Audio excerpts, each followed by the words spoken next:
It was the first morning of summer break. June 6, 1986. 6-year-old Jessica Gutierrez had fallen asleep in her bedroom, dreaming like any other child. By sunrise, she was gone. No witnesses, no forced entry, no goodbye, just an empty bed and a mother's worst nightmare. What happened to Jessica Gutierrez? And why, nearly 4 decades later, are we still asking that question? This is the tragic, unsolved case of Jessica Gutierrez. A normal night. Lexington, South Carolina. Population, quiet. A place where the American dream was lived through weekend barbecues, church on Sundays, and evening strolls without fear. Deborah Gutierrez was a single mother of 4. Her days were hectic, but full of love. She worked long shifts and juggled raising her children with the grace of a mother determined to give them a better life. Jessica was the youngest girl, a bright-eyed 6-year-old with curly hair and a sweet smile. She was the kind of child who left crayon drawings on the fridge and asked a million questions before bedtime. She loved unicorns and strawberry shortcake. That Thursday evening, the Gutierrez household buzzed with energy. The school year had just ended. Jessica and her siblings were excited for summer. There was spaghetti for dinner. The kids watched cartoons. Deborah gave Jessica her usual bath and brushed her hair. At around 9 p.m., Deborah tucked Jessica into bed beside her older sister Rebecca in their shared room. "Good night, baby," she said. A kiss on the forehead. Jessica smiled. "Good night, Mommy." It was a night like any other. But sometime between 11:30 p.m. and 7 a.m., that normal night turned into every parent's nightmare. When Rebecca woke up early the next morning, the space beside her was empty. The covers rumpled, the pillow cold, the window open, the screen gone. "Where's Jessica?" she asked her mom. Deborah, half asleep, figured Jessica had wandered off to play. But when she checked the living room, nothing. Kitchen, nothing. Outside, nothing. Panic set in. She called neighbors, ran up and down the street barefoot, screamed Jessica's name, begged for someone to help. By the time police arrived, the Gutierrez home was filled with confusion, fear, and disbelief. A child was missing. Signs of a struggle, asterisk.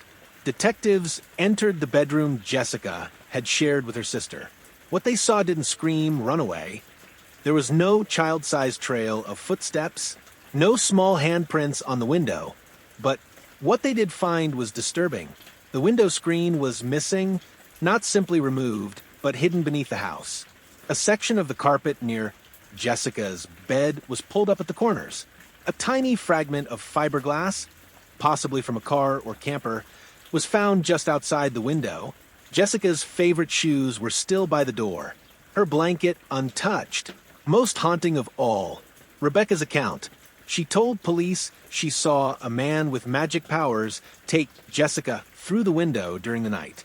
Investigators chalked it up to a dream, imagination, but child psychologists would later insist this was no fantasy. This was how a terrified child explained the unexplainable. A massive search began immediately. Helicopters circled the skies. Bloodhounds tracked potential scent trails. Volunteers combed the nearby woods and rivers. But Jessica had disappeared into thin air. There were no ransom notes, no signs of a break-in beyond the window, no known enemies. Only one conclusion remained. Someone had taken her. Someone who knew the family. Someone who knew the house. Someone who waited until the dead of night and struck with terrifying precision. A mother's crusade. Deborah Gutierrez didn't sleep, didn't eat, didn't stop. While the town moved forward, she remained frozen in time, forever trapped in June of 1986. She haunted the police station with updates, theories, and pleas. She posted flyers, called radio stations, appeared on local TV. She wrote letters to lawmakers, the FBI, the governor, anyone who'd listen. Her home became a war room. Maps, newspaper clippings, photographs of her daughter, now missing from birthday parties and Christmas mornings. Jessica's room stayed untouched. Her toys, her dolls, the strawberry shortcake nightlight, all left as they were.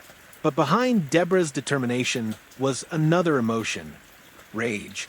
She believed the police failed her. She claimed leads were ignored, witnesses dismissed, that authorities refused to treat the case as a kidnapping until precious time had been lost. Every passing day felt like a betrayal. Deborah once said, "They waited, they doubted, and while they waited, my baby was gone." Despite her heartbreak, she kept pushing. Jessica's picture was printed on milk cartons as part of a national missing child campaign. Her face young, beaming, innocence circulated across the country.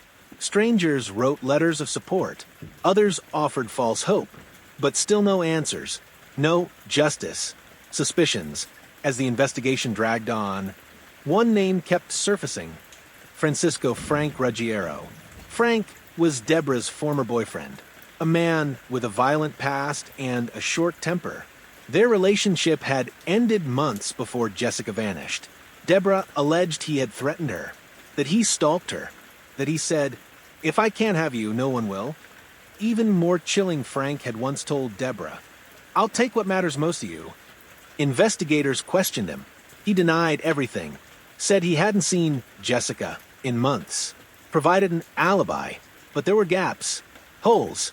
He knew the layout of the house, knew the bedroom window, knew where Jessica slept. Deborah insisted he was the one. She begged police to arrest him, but there was no physical evidence, no witnesses, no confession. Frank walked free, and suspicion turned into obsession. False hopes. Over the next few years, leads poured in. Tip lines lit up. People claimed they saw Jessica in shopping malls, schoolyards, diners.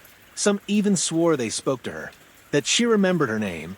Every tip checked, every sighting investigated, but none panned out. In 1987, police received a handwritten letter. The author claimed to have taken Jessica.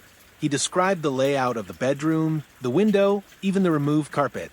For a moment, hope surged, but handwriting analysis revealed it was a hoax. Another cruel joke in a case already drowning in tragedy.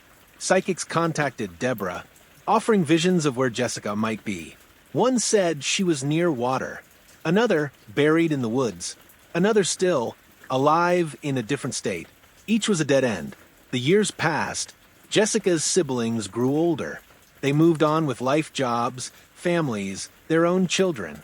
But Deborah remained in that same house, waiting, hoping, refusing to give up. A cold case wakes.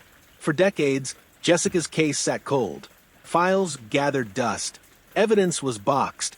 Memories faded. Then in 2021, a new sheriff took office in Lexington County. Sheriff J. Kuhn reopened the case. He brought in cold case experts, forensic teams, digital labs. Every old statement was reread.